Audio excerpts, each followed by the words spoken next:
Welcome back to Microsoft Flight Sim and welcome to the Cirrus SR22. We're going to be doing a little bit of partner work today at Helena Regional,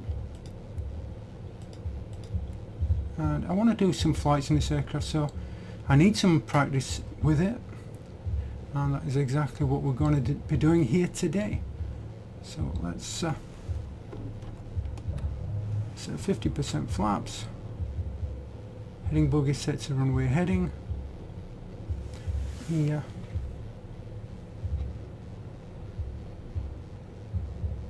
I don't think these lights are turned on by default, which they should be, I think. I've got everything covered.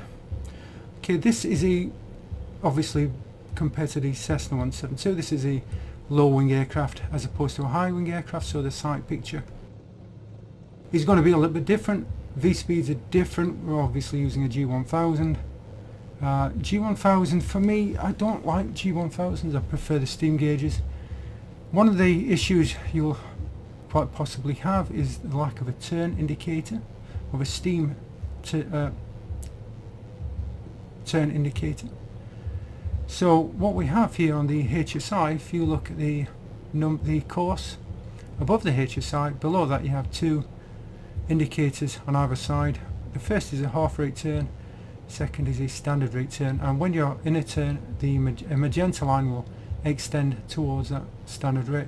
Now I find it really difficult to spot that. It's the same with the vertical speed indicator. I just go on its general position. It's really hard for me to read those numbers, so it's kind of a little bit awkward. V speeds will rotate at 70 knots, climb at 100, and we will turn, we will turn 300 meters short of traffic pattern altitude, so we'll turn at 4,500.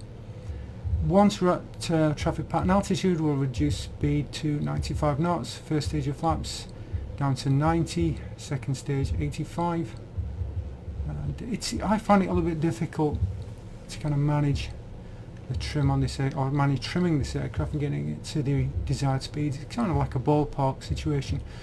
Also downwind, we're going to be a little bit further away from the runway than in the Cessna 172. You can get away with a mile in the 172.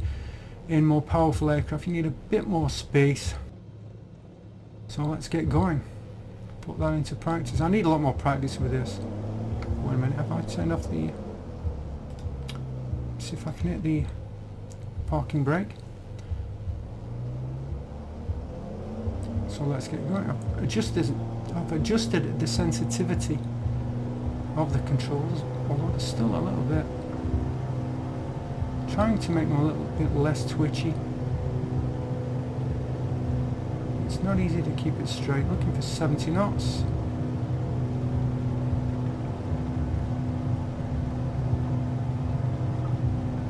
And up we go.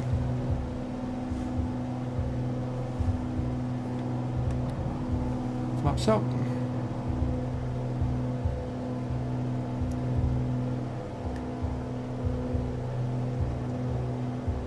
Now let's try to keep on runway heading as much as we possibly can.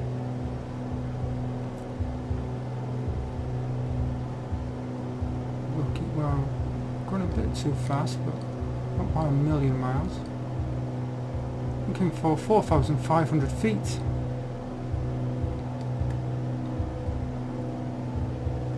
Adjust the trim. It's not easy, the speed kind of bounces around a little bit. Keep backing off the power as we turn. So improvise a standard rate tank. As I say, it's a little bit difficult to read it.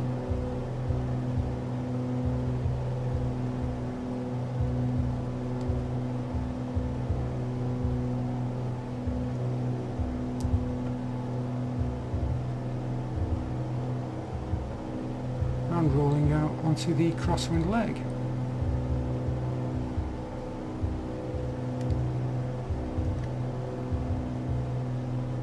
Let's get that speed down a little bit. Going way too fast. turn onto downwind.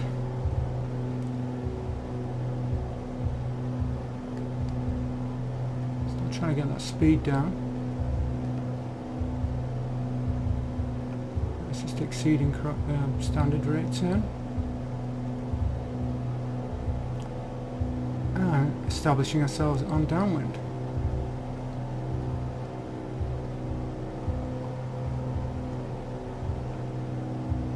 Getting a little bit too far. We bounce around a little bit. This is on live weather.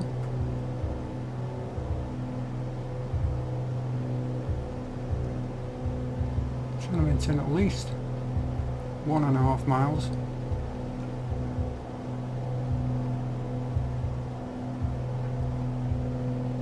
A bit below TP, but not too bad. A little bit above our desired speed.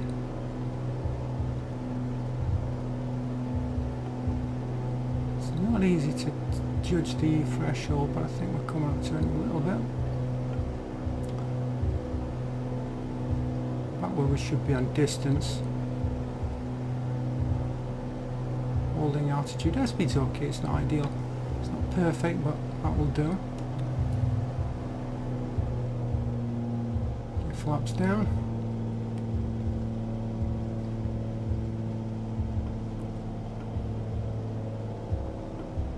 Descent started, but being very careful. Wait while we're too slow. It's got a bit of power. Want to be at 90 or 85. So we're about okay actually.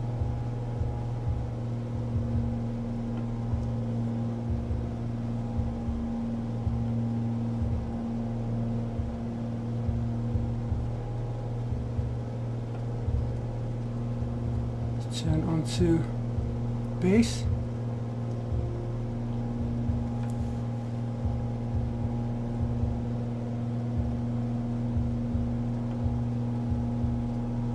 Just about getting practice in it, looking for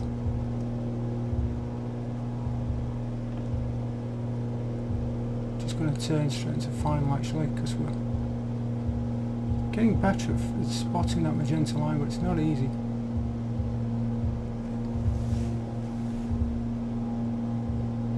Descent is okay.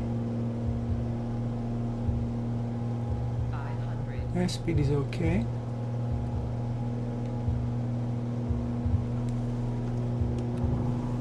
Adding full flaps.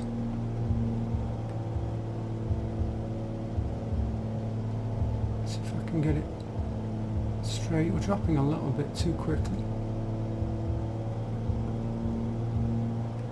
Airspeed is a bit lower than what I'd like it to be. Just centre track IR. 2 whites, 2 reds, I'm happy with that. At least I was, where did it disappear to?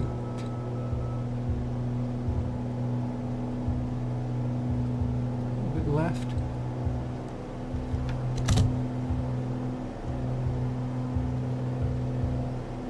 Yeah, two whites. Oh, it's Vasses, that's why.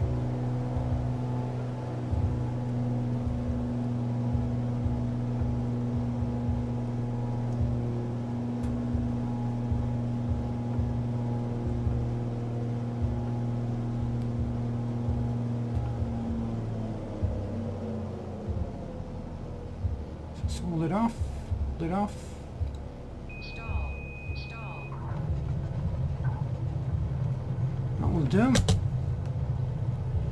So yeah, it's a bit of a handful compared to the Cessna 172. If all you've ever flown is a 172, it is going to be an interesting ride. You've got to deal with that extra power. And yeah, you've got to kind of look at the maximum distance from the runway. Really having a difficult time spotting the magenta numbers. So let's turn off this runway.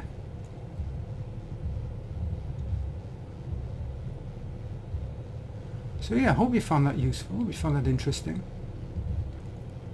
I will be doing more flights in this aircraft, so want to do a little bit of work exploring Canada, so